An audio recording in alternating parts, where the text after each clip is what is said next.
I got to tell you, I'm not a professional teacher or anything. I've been a paralegal by trade, so I do love research.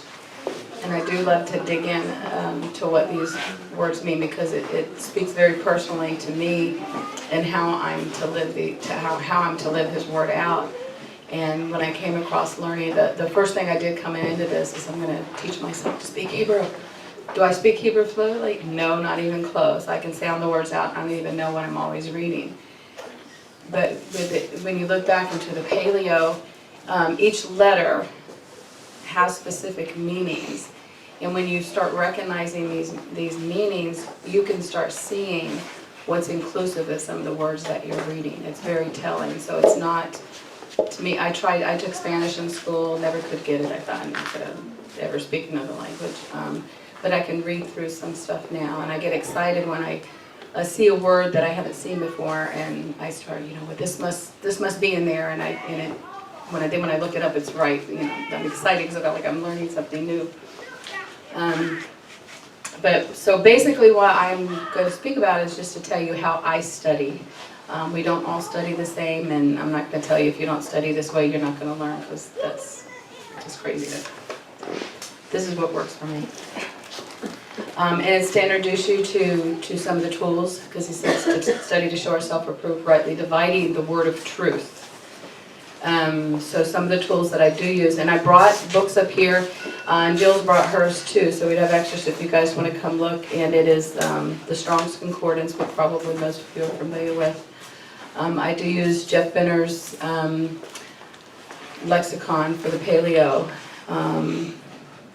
Then I also use the Apostolic Polyglot. The Apostolic pulls several texts to find these meanings, so it's a little more exhaustive in it. The Septuagint is one of them.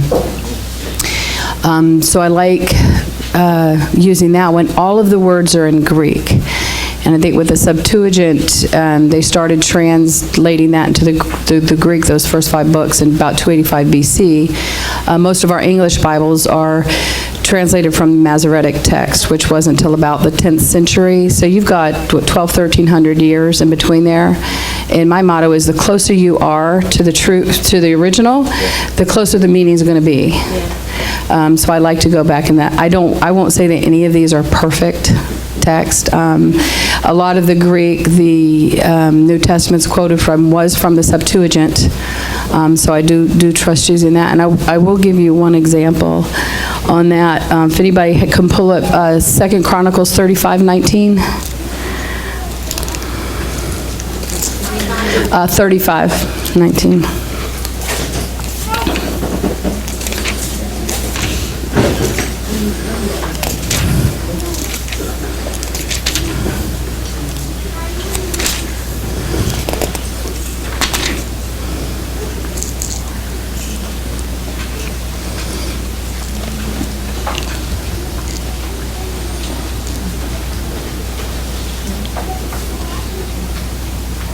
If anybody wants to read it out loud, please. The 18th year of the reign of Josiah was this Passover kept. Just that one? That's just that one. Now, in the Septuagint, this is what verse 19 reads. In the 18th year of the reign of Josiah, the Passover was kept after all of these things that Josiah did in the house. And King Josiah burnt those who had in them a divining spirit, and the wizards, and the images, and the idols, and the sodomites, which were in the land of Judah and in Jerusalem, that he might confirm the words of the law that were written in the book which Celsius the priest found in the house of Yahweh. There was no king like him before him, who turned to Yahweh with all of his heart and all of his soul and all of his strength, according to all the law of Moses. And after him there rose up none like him. Nevertheless, Yahweh turned not from the anger of his fierce wrath, wherewith Yahweh was greatly angry against Judah for all of the provocations wherewith Manasseh provoked him. And Yahweh said, I will even remove Judah from my presence as I have removed Israel. And I have rejected the city which I chose, even Jerusalem, and the house of which I said, my name shall be there. That's a lot of text to be removed. And to me, I'm looking at it and I see the confirmation in the book of Jeremiah that he did that very thing. He didn't say repent and you're not good. He said you repent and you go into Babylon because that's where you're going. So if you repent and go willingly, have families there, buy homes, raise gardens, because you're going to be there for a while. But those who refuse to accept the punishment, the chastisement he was giving them, would be the ones that would die by the famine and the sword. So to me, it's confirming, when I see that confirmation, you know, in what we consider the canonized text, because I know some people are very uncomfortable, you know, using other sources outside of what we've been taught, and I think that's where we need to expand and let Yahweh teach us. So I love this, and I see that, and it just confirms what is in the text. And what is that? This is the Brenton Septuagint, and it does have some of the apocryphal books in it. So, the one I used to pull the Greek from is the Apostolic Polyglot, and this is the one that uses many sources. Now, it doesn't include what I just read in there either, but some of the other scriptures are very telling too. And I go over this just to kind of familiarize it. And I'll leave these up here if you guys want to come look at it. These are not expensive at all. If you go to apostolicbible.com, I think you can get one of these and even the faux leather for like $40, $42. And they will let you download the PDFs of these free. So, and the same thing with Brenner's, you can download the Paleo Lexicon for a donation as low as $1. He makes that available. But I found interesting in this one was the way Genesis 49, when Jacob calls his sons to tell him what would befall them in the last days. And especially when he spoke to Judah and Levi. So 49:5. Simeon and Levi, brothers who completed injustice by their sex, S-E-C-T-S. So, well, that's interesting. You don't see that word in the other one. And then, may my soul not come into their counsel, and may not my insides be established with their joint conspiracy. I mean, is that not a picture of what's going on right now? We're trying to bring back this Levitical priesthood. Exactly. Isn't it? Because he said, what will befall you in the last days? I mean, this is the last days. So this is very prophetic. And I love the way this is worded. And even in Amos, I think it's Amos 6, you know, it's talking about how they will how they gathered to them false Sabbaths, which is taken out of our standard Bibles too. So the way I use this is I look up the Greek word. Mainly this is with the New Testament, because the Old Testament, you have Blue Letter Bible, the Greens, you already know what the Hebrew word they're using in there. But for the New Testament, I want to find out what Hebrew word did they use to translate into this Greek. So with this being in all Greek, I can find the New Testament Greek word, the number, and there's a lexicon in the back of that, and that will give you the first place in each verse in the Hebrew, in the Old Testament where they used it. Then you go back and you find that Greek word in that Old Testament text, and I always like to look for that first use because it's kind of telling. And then I can look in the Hebrew to find what Hebrew word that was that matches up with that, and then I can take that back and do the paleo. So one of the words that I did. Sylvia, can you explain what the paleo is for some? Oh, okay. The paleo. There's actually 3. Somebody had a hat that actually, the hat you have on there, that says Yahweh. That's the middle paleo. You have the early, the middle, and the later, and you can follow the progression to see where we came to the Greek, even the English, in these letters. What I'm using is the earliest. So this really would have kind of been what Moses wrote these things in, and they're pictures. And I like it because he said, unless you become like little children, and pictures what one picture speaks 1,000 words? Yeah. So by seeing these pictures, we get a very concrete meaning, because what we see in the Greek is kind of abstract. We look for the concrete meaning in the pictures, and it kind of gives you a root in there. And all of the Paleo words are made up of 2-letter and 3-letter roots. I look at it as it's like a family. You have the two parents, and then you have the child in the middle there, and it pulls from both of those to create something new, but it's still part of the old. Also, it's also kind of how science is too. Everything is made from atoms. Everything is made of atoms. You have a proton, a neutron, and an electron. It's those, you see the three surrounding that. So, I don't know, is that, does anybody have any questions on that? I'm not, as far as the origins, like I said, I'm not a teacher, so I just kind of look up the main, yeah.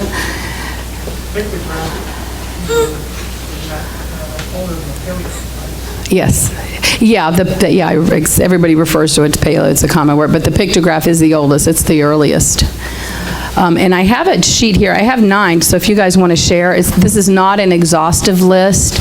Alan Vorhath has some really good resources in going over the letters and what they mean. And also, Jeff Benner's on his website, there's a lot of information he makes available, and I certainly take advantage of others' resources and studies already. It's no need in reinventing that wheel. So that's kind of an evolution term, saying that, isn't it? So yeah. No need in inventing the letters all over again. He already did it for us. So it'd be better to know pictograph as opposed to paleo? No, because it's just what you're familiar with in writing. And I do have, if you guys want, give me your email, I can send you, I have a chart, and it's also available on Jeff Benner's site, a chart of the early, the middle, and the later, and then the Greek and the Hebrew letters, and all of the letters also, there's a number tied to it. So the numbers and the letters are combined as one.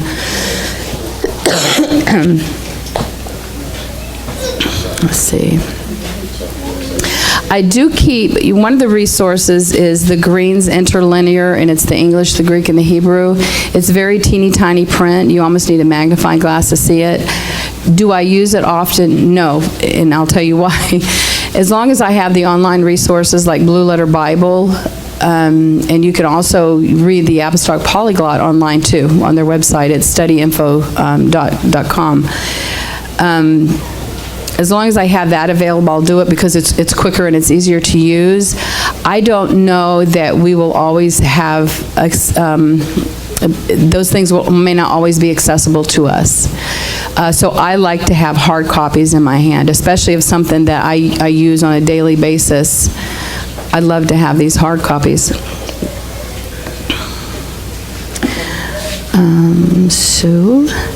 There's some others that I do use occasionally if I run into something I'm just not getting a real clear meaning, or I can't find it. The Thayer's Greek English Dictionary, the Brown Driver Briggs, and these you may be familiar with a lot of these already. The Englishman's does a Hebrew and a Greek concordance.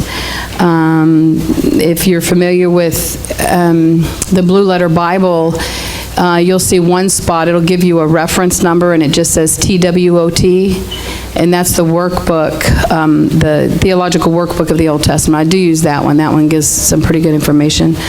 The Klein's Etymological Dictionary of Hebrew, you have to know the Hebrew because it's listed alphabetically in the Hebrew, but if you look at the letters and see the order, you can navigate through it. The more familiar you become with it, the quicker you can navigate through it.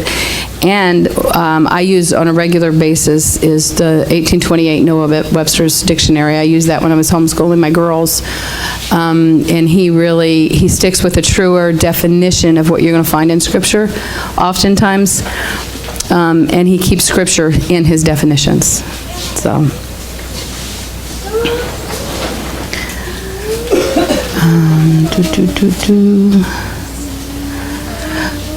Okay, one thing I did, as I'm reading through Hebrews and I'm starting to learn the difference between what was law and why it was given and what was covenant. And you know, what I was seeing is there's still that verse that says, none of the law is done away with. But we're not under the law, and there is a difference between what is law and what's covenant. And it's actually your teaching, Mike, at last Sukkot that just confirmed what I was wrestling with, is that word, when there is a change in the priesthood, there is by necessity a change in the law. That change is a transference or a transposition. When you've got letters transposed, you put them back in the right order. And that had become transposed because they broke covenant. Now they were under the law to keep that. And it's so much more clear now. You guys know, you've heard our testimony yesterday with my husband and I getting divorced, is that because we weren't keeping covenant and loving each other through the rough times, this ended away. So that covenant was broken when we got divorced.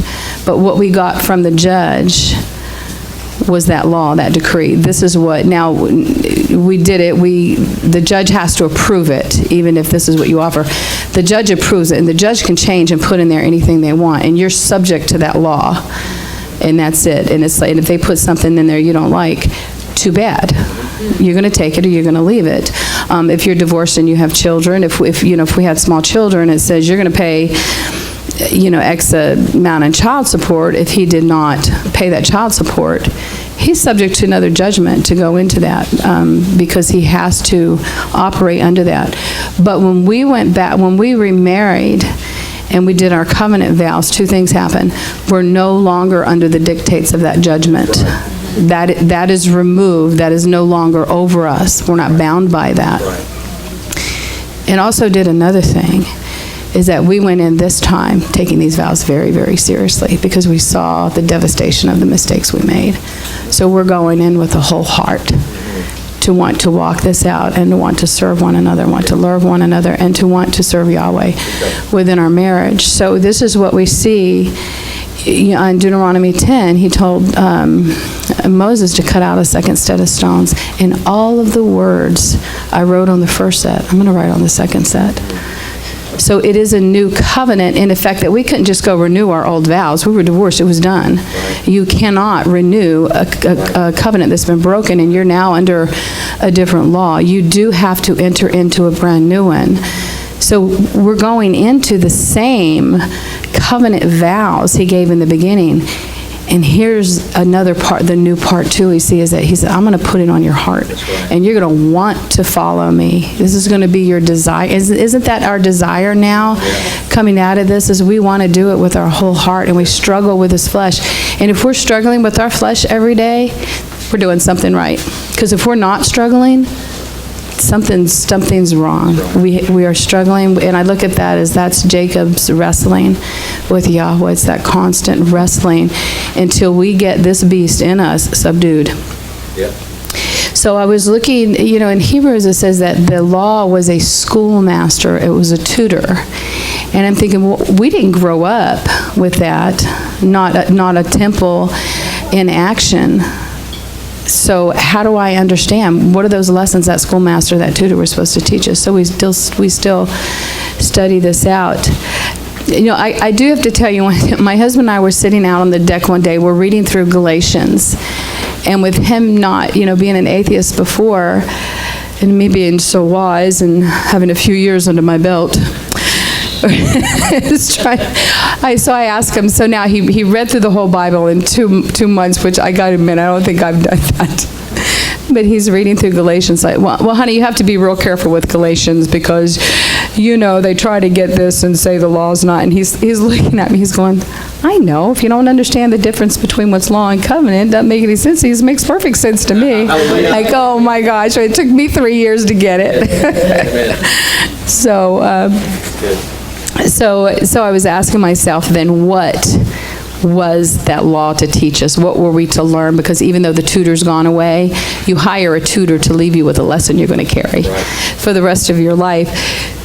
So the first thing I wanted to find out was, the word Zadik. In Genesis 7:1 it says, "And Yahweh said to Noah, Come, you and your house, into the ark, for I see that you are righteous." So I'm looking the first place this word Zadik is used before me in this generation. So I took the word Zadik and I started breaking this down. I want to trace this back to really see what's going on. So I found the first use, Genesis 7:1, and it's from the Strong's 662. And anybody wants these, I can email you these PowerPoints. So it's 662. It is from the root of 663. It means just, lawful, a righteous man. The root is to be right in a moral or forensic sense, to cause, to make right, to cleanse.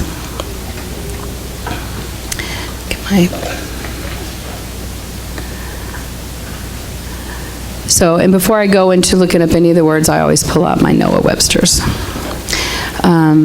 So it says just according to the divine law, applied to persons, it denotes one who is holy in heart and observant of the divine commands and practice as a righteous man. Applied to things, it denotes a consonant in the divine will, or to justice as a righteous act.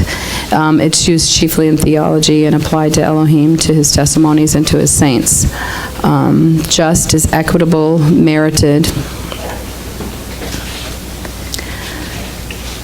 Now, taking it back to the ancient Paleo. Let's see.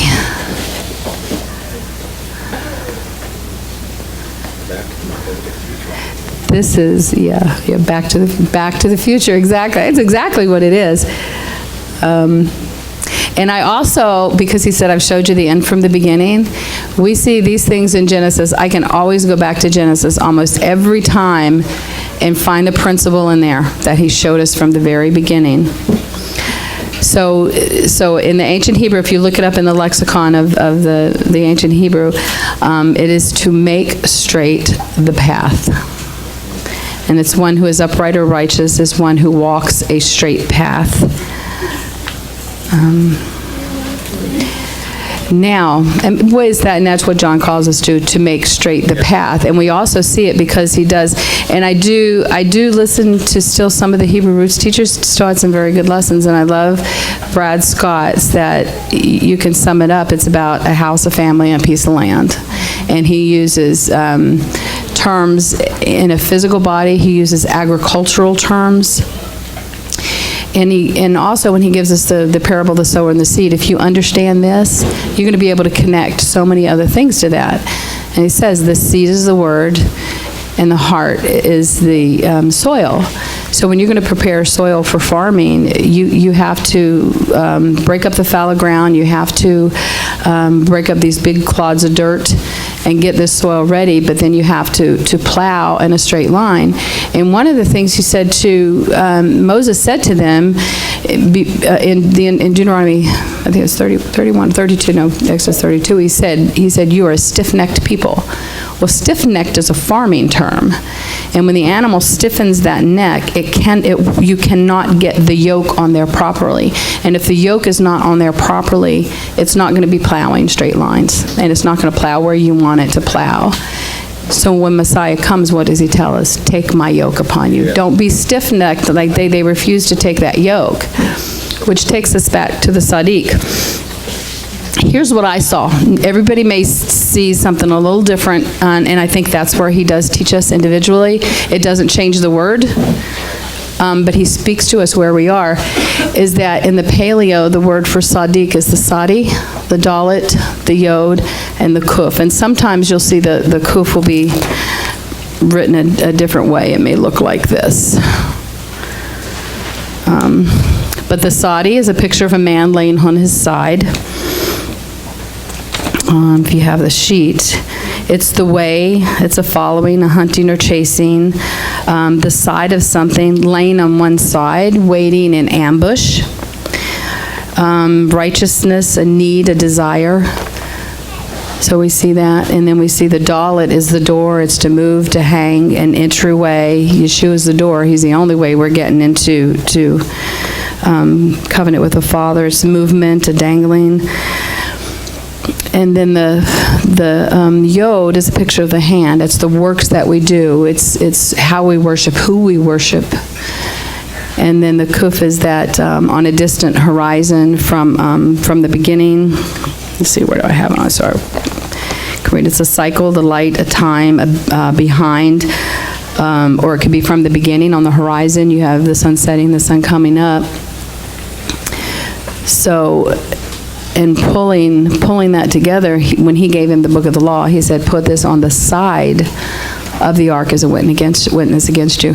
This is the word for side, and it's sod, and it's the man laying on his side, which could be an ambush, and the door, and immediately I thought, this is Cain. Sin is crouching at your door, and its desire is to have you. When they chose not to do the works prescribed from the beginning, which Abraham already knew these, Adam and Eve, it was from the beginning for them. They chose not to obey, not to worship or do. They took a different seed and planted in the heart and caused the fall. So the sod, they took away the works and the worship that was prescribed from the beginning, left something on the side as a witness against them. But he also told Cain, the sin that's crouching at your door, desiring to have you, you must master it. And that's what we have to master. That, to me, that's the tutor. That's what the tutor was to teach us, is you master the sin. You master the flesh. You get your beast in control. And I don't, these are different studies I have. I don't even have all these in the PowerPoint. But when I looked up the word for ark, the word for the ark, like in the Holy of Holies, it's the word aron, and you see the word or, light. And I don't know if you saw Rob. Rob took this class, and he like took off with it, but he's doing little video PowerPoints. If you go to Ancient Insight Light on YouTube, and you're going to get Rob's doing little videos of these. This is fantastic. But the ark is a box that brings order to something. It's to put order. It's something coming down from above to bring order. And the root is a box to gather something for order, especially a pen for livestock. Are we not the sheep of his field? That is to have the animal in us, the beast nature in us, that fallen nature needs to be corralled. It needs to be tamed. It needs to be broken in order to have it under control, and we master it. And it was that nefesh, that flesh, that came first, and then he breathed the ruach into us. So it's that older shall serve the younger. It's that flesh man will serve the spirit. It's got to be under control. So I was looking, and so I said, okay, I want to look from the beginning. Then when he instituted this, and the first thing he told Moses is, he says, build the tabernacle after the pattern. And we all understand now that we are that tabernacle because it's portable. We move about and we follow him.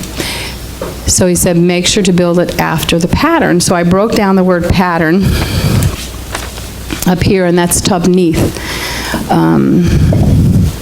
That's with the modern Hebrew and then the Paleo. But you've got a tav on the front and on the back. And Yeshua says, I am the olive and the tav. And the tav is the mark, the sign, the signal. It also represents covenant. So you've got covenant on each end. You've got two tablets. You've got two sets of tablets. The one he broke, the original covenant vows, and then the second set that contained the same thing. Then you've got the bait, the second letter going from right to left in the Hebrew, is a picture of the house. It's the family. It's the inside. He said, in my Father's house are many mansions. I go to prepare a place for you.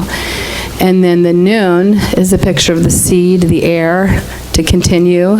And then the yod, again, we have the worship and the works that we do.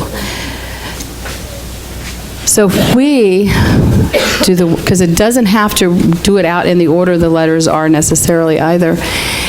If we worship who and how he tells us to worship and do the works that he's prescribed to, he says, Israel, keep your vows. If we keep those wedding vows that the Son has given us, that's the heir, the house will continue as long as we work and worship, remain within covenant. That's our protection. We're remaining within covenant. And the root of that is banah. It's the house, the seed again, and then the hay is a revelation. It's the ruach. It's looking up. It's a picture of the man raising his heads. This is the word for sun, ben. We see in both of those. Revelation. The pattern here, the root is, the pattern reveals the sun, or the sun reveals the pattern. Be like Yeshua. That's the pattern. That is the tutor. These are the things that are hidden within there we're to do. So he has given us a pattern. When he says the goal, can I do the butterfly? Do it. Okay, all right, I want to tell you something. I got to show you this because I see when you see what the pattern is, and then this was over this last year going all through this is what Abba showed me, and he just built one thing on another. And I know, I've talked to some people that won't even look at the English or the Hebrew. I've, a couple that really brought me into and showed me what Torah was, and I love them dearly. But I can't have a conversation with him now. He's still in the Hebrew roots because he won't even look at the Greek or the English. And Abba divided the languages. He divided the languages. So to say he cannot speak to you in any other language besides Hebrew is not true. And they did quote from the Septuagint. The Greek was very much in use during the times of the apostles. This was a major trade route. So you had many languages coming into there. So with one word he showed me, took me so deep into what he's doing. I'm going to pull this up so make sure I don't miss anything because this is just too awesome. And these are the things that you've been bringing up in here. So it's a confirmation is that Romans 12:2, be not conformed to the ways of this world, but be transformed by renewing your mind. Well, the first verse is that be that living sacrifice. That's the beast. There's a beast that goes on. And before I go into this, I will tell you, I started at Leviticus 1, and I usually don't get past a verse in a week or two because it goes so deep. He says, if any man of you brings a sacrifice, it says, if any man brings a sacrifice of you, he's already showing us where the sacrifice. He said, let it be of the cattle, let it be of the oxen, and let it be of the flock. But I'm thinking, well, what's the difference? The cattle, the oxen, the flock. What's the difference in these things? The definitions is very telling. The cattle, it's the behemoth, it's the dumb beast. That's the fallen nature. And is that not how we come to him in the very beginning? In our fallen state and cry out to him. Of the oxen means to plow. You're not plowing unless you've taken that yoke. Now you're plowing that straight line. But of the flock means to migrate. So if you come to him and you take on that yoke and you begin plowing that straight path and planting that seed and watering and it growing, you're a Hebrew now because now you've migrated from the good soil, from the bad soil to the good soil. So there's a progression in these little words that I see of what this tutor is to be teaching us.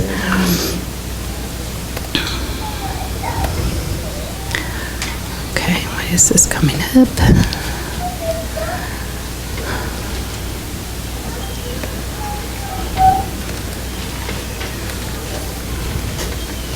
So one thing he taught me is like, okay, how do we become transformed? What is that transformed? And it means to transfiguration. Okay, well, we see that on the Mount of Transfiguration when he became light, and a few of the apostles got to witness this light. We know that he is the light. I didn't finish my ark because I kind of gotta set these things to you, so I get so excited I get ahead of myself. But the ark with that Aaron is the light, it brings order. Well, if you add one letter to the light, if you add a hay in there, you have the name Aharon, the high priest. Aharon was a picture of our high priest, the light contained in there. And he's saying, I'm bringing this, what's in this ark, I want to put in your heart so that you become that light too, because we're to become like him, which is where the butterfly comes in.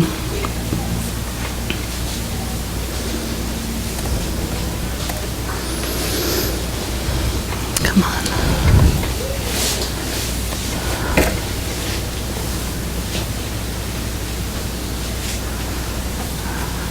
Okay, here we go. So I said I'm going to take the word transformed, and I want to find out what he meant. And it's the word metamorpho. And metamorpho, there's two words, meta and morpho. Meta is that to which you are joined. And then morpho is a form. So that to which you are joined is the form you take. the root of form is portion. He said Israel is Yahweh's portion. So what we're joining to is the form that we will take. So we have to be careful what we're joined to. Okay, getting way ahead of myself here. So one of the things we see in Genesis, it says that before the fall in the garden, it says that they were naked and they were not ashamed. In that word ashamed, it's cunning or crafty. I'm thinking, well, that's the description it gave to the beast. He was the most cunning or crafty of the beasts of the field. And if the word is the seed and our heart is the soil, what did they just implant when they listened to him? But they implanted in their heart. And then it says, now they were naked and ashamed. There's a cunningness, there's a craftiness. They were no longer transparent. They had ulterior motives because that's the seed they've taken. That is now the form that they're taken of that beastly nature, and this is what we're battling. I'll try to condense this. So we have to go through a transformation. We have to go through a metamorphosis. So I thought, okay, I'm going to follow this out. Metamorphosis is where we get, or metamorpho is where we get the word metamorphosis. So I picked the monarch. The Illuminati hijacked it. I'm taking it back because it was Yahweh's first. He can only take the light and twist it. So we're going to untwist it and we're going to shine it for everything that it's worth. So that to which you're joined takes the form and then the portion. So the monarch butterfly, by my definitions here, is specifically one terrain, and one of the definitions is a pontitate higher than all other pontitates. It's a celestial pontitate. It's the highest one terrain, and that's a picture of our Messiah.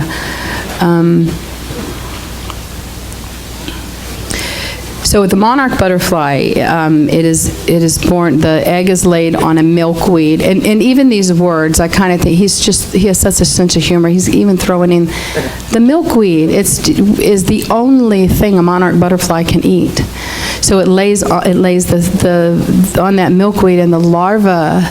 And so I started taking the etymology back of even these terms within this butterfly, and the larva is a mask or a ghost. It's something hidden. We don't see who we are. It's been hidden. So he lays the eggs are laid on the milkweed. That's all it can eat. Now the rate that monarch that caterpillar eats, if we were to eat at that rate from birth, by the time we are 1 month old, we'd be the size of a city bus. That's how much it's taking in and how rapid the growth is. So it goes through 5 instars, and the instars is the shedding off. It eats and grows, and it sheds off that layer of flesh. Well, that word for shedding that off is ekdisis, and it's used 2 times in Scripture. It says where it's used to put off the old man. To put off is ekdisis. It says put off the old man, and we're to put on Yeshua. And then the other one is where he made an open show of the principalities and powers, is where that ekdisis is used to. It's only 2 times in Colossians. Can you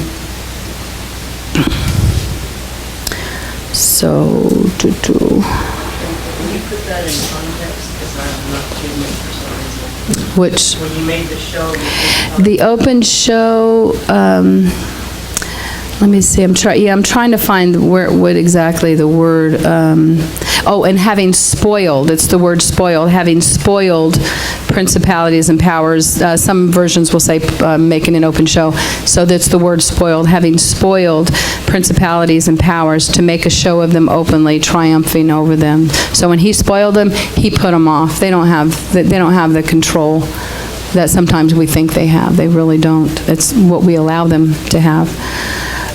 So as we're learning to put off this old man, now while they're going through these instar periods, there's a hormone called a juvenile hormone, and as long as that juvenile hormone is present, the caterpillar cannot go through metamorphosis. And to me, that is during the period that you're on the milk of the word. Yeah. You're growing, but you're an adolescent, you're a child, you're not mature. And Hebrews says, I would desire that you're eating meat, that you should be teaching by now. But we do, but that is a very necessary period it cannot get to here until it goes through that period. So we need to be taking in that word. We need to be learning. We need to have the foundation that milk provides to put on that spiritual weight we need to be able to go through the metamorphosis. There is another hormone there that's inactive as long as the juvenile hormone is not present. By the fifth instar, by the time it gets ready to go through that fifth instar of shedding that last final layer of flesh, it attaches itself to a branch. And I'm just laughing as I'm pulling these up. I'm just laughing that this is because it's the branch, and he's our branch. So as it's attached to the branch, I got to watch a video. That last final layer of flesh, this thing is struggling and twisting, but the whole time it's attached right here. But it is struggling and turning and twisting to get that last layer off. But when it gets that last layer off, it is now in a chrysalis.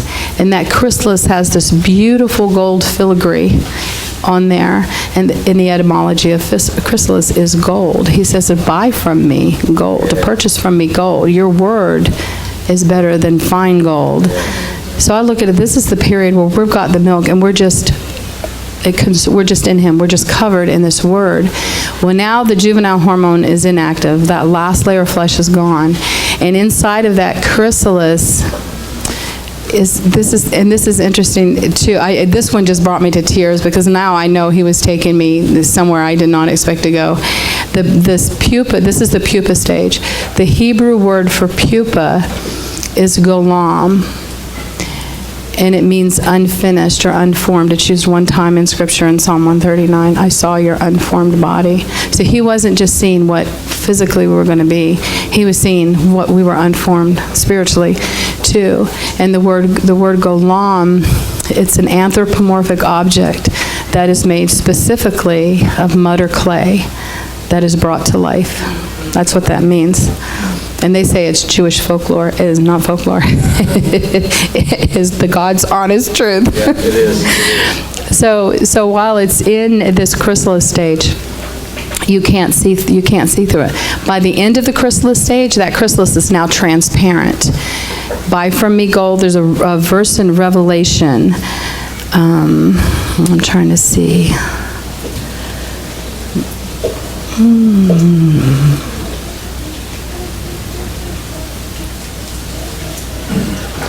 This is one of the verses that was brought up in the ladies' study yesterday in James 1:4. It says, allow perseverance to finish its work so that you may be mature and complete, not lacking anything. And that's why we have to go through that instar process. We have to go through that shedding process. We have to take in that milk and complete that cycle in our life.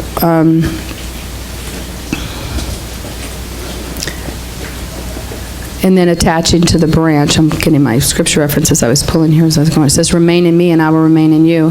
Just as no branch can bear fruit by itself unless it remains in the vine, neither can you bear fruit unless you remain in me. I am the vine and you are the branch.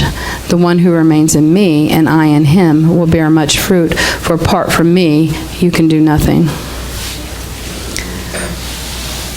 So the being in this pupa stage, in that chrysalis of that gold, it says, I counsel thee, this is Revelation 3:18, I counsel thee to buy of me gold tried in fire, that thou mayest be rich, and white raiment.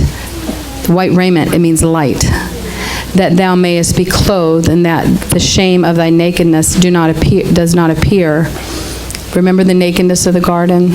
They were naked and not ashamed, then they were naked and ashamed. There was no transparency.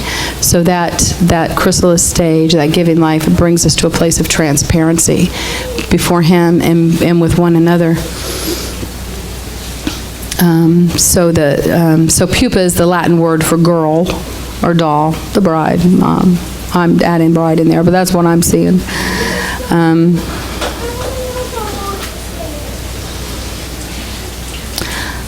Okay, so the verse is from 139:16. Thine eyes did see my substance, yet being unperfect or unformed, and in thy book all my members were written.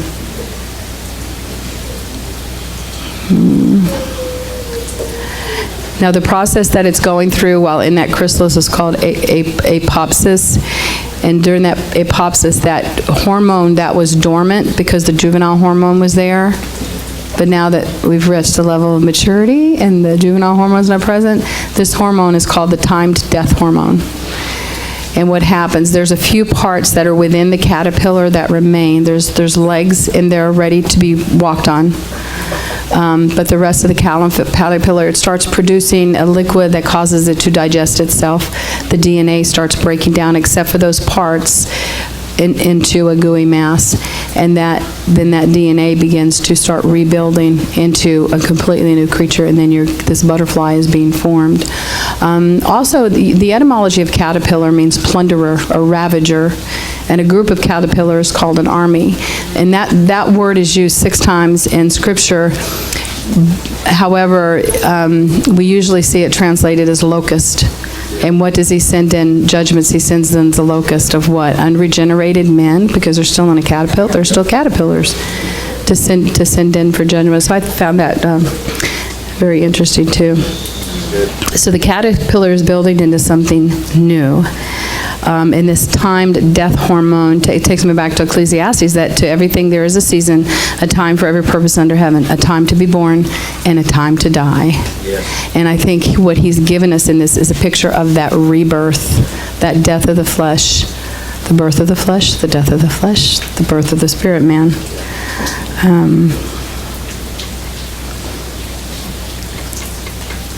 So when it comes out of the chrysalis, and it takes a while, the wings have to dry, and then it can stretch it out, it can't move.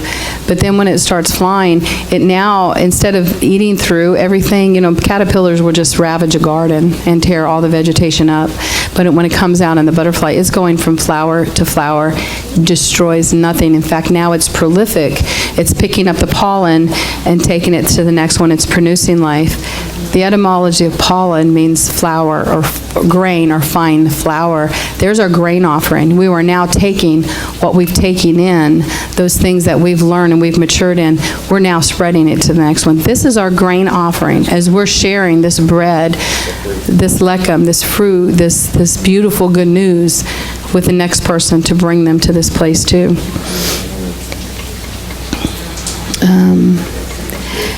Now, what is very interesting is that in the life cycle of the migration of butterflies, there's 2 groups. And this just now he's just blowing my mind.